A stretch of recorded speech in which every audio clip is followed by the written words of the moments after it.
Hey guys, welcome back to AM Talk Sport. I'm your host and host of the channel, Ajay Menon. It's been a while. I was on a short break, and during that break, I was thinking of one team in particular who are Bologna FC in Serie A. Why isn't the footballing world talking about Bologna? I mean, Girona and La Liga is getting a lot of praise, and rightfully so. They're in the Champions League place, but so are Bologna. Bologna fourth है Italy में, and Italy में European spots are very competitive.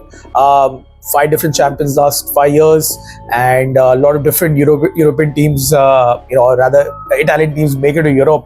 Fiorentina Europa Conference League final तक गई थी. A random team like Lazio was in the Champions League this year, so it's very competitive in Italy to get a European spot, and Bologna are right there. In fact, they're just 2 points behind free-falling Juve. What the fuck is wrong with Juventus is a whole different topic altogether. But US free fall, matlab they've gone from probable Scudetto contenders to now battling out for a Champions League place with Bologna. And Bologna currently are in fourth with 57 points, and more likely so they're going to make it to Europe for sure. I mean, Europa League or Europa Conference League to khelegi sahi. But the way that they're going, I think you're going to see Champions League football in the Dallara, which is an iconic stadium in Italy. The tower is extremely famous, and if you watch a Bologna home game, you come to know that this is kuch to alag hai stadium, and every stadium in Italy has got a very distinct feature, and that tower over there is Bologna's feature. So let's talk about the key factors in this wonderful run. And to kick things off, I think the coach, the head coach of Bologna, Thiago Motta, deserves an applause. I mean, Thiago Motta is a player where he's been quite controversial. I mean, his people's opinion on him has been controversial, and he was a key figure in Jose Mourinho's Inter that won the treble. And for Italy, I remember he was wearing the number 10, and a lot in the Euro 2012, and a lot of pundits and armchair experts were basically saying, what has Thiago Motta done to deserve the number 10? And I remember De Rossi coming up and saying that Thiago Motta is very cerebral player, and he deserves the number 10, which is an iconic number in any case. But as a player as well, I mean, he comes from that school of thought where I feel that when you play as a regista, you get to see the game. I mean, so Xavi, who's leading Barcelona, and those 6s and 8s have a footballing brain like none other, and Thiago Motta is in that same. He's cut from the same cloth. So yeah, I mean, obviously after Inter, he went to PSG as well, and that's where he started doing his coaching badges, I think, after his retirement, and he became viral for this 2-7-2 formation, which was insane. But yeah, I don't think so. He's using a 2-7-2 here with Bologna. And yeah, I mean, after coming back from France, he's been doing rounds in the lower leagues in Italy, and of course, when he got this chance after Sinisa Mihailovic sadly passed away, the former head coach of Bologna. Last season, he took Bologna to 9th place, and he lost a few players. Like Arnautovic went to Inter, and Arnautovic was quite influential for Bologna. And Thiago Motta has done amazingly well in terms of getting the best out of players, and he's been, I would say that some transfers have really worked out for him, and a few players that I'm sure that everyone would have their eyes on, and who have been the key factors behind Bologna's run are, of course, I mean, we'll start from the centre forward, Joshua Zirkzee, Bayern product. The Dutchman has been amazing this year. He's been a proper modern striker, man. I mean, he's a classic number 9 and a modern number 9 molded into one.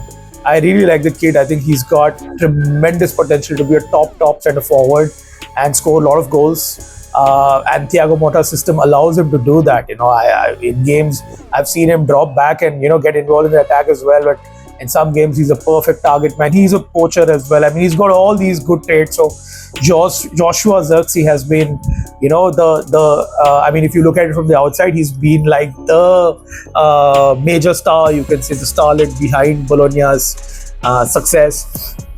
And followed by which I think the defense has been quite good. I like the Greek left back. What's his name?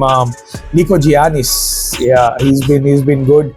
And of course, Riccardo Calafiori, Roma born and bred, wore the number 61 as a tribute to De Rossi. De Rossi wearing number 16. And I mean, Roma sold him to FC Basel in Switzerland, and he's come back to Italy via Bologna, and he's been transformed into a ball-playing centre-back, left-footed centre-back that too. I hope Riccardo Calafiori का agent या ये universe या कोई भी ये video सुन रहे हो, I'm just manifesting a move back to Roma, his home. Riccardo Calafiori, please come back home. But he's been brilliant for Bologna this season. Even the goalkeeper Lukas Skorupski has been, he's actually he's had some good years, but he's a very safe pair of hands. Again, ex-Roma. Speaking from players from the capital, Lorenzo Di Silvestri, he's been eternal. I quite like Di Silvestri. Always preferred him over Zappacosta. I really feel that Zappacosta was overrated. Di Silvestri was the real deal. Extremely fit guy, strong as a bull, and a great asset to have.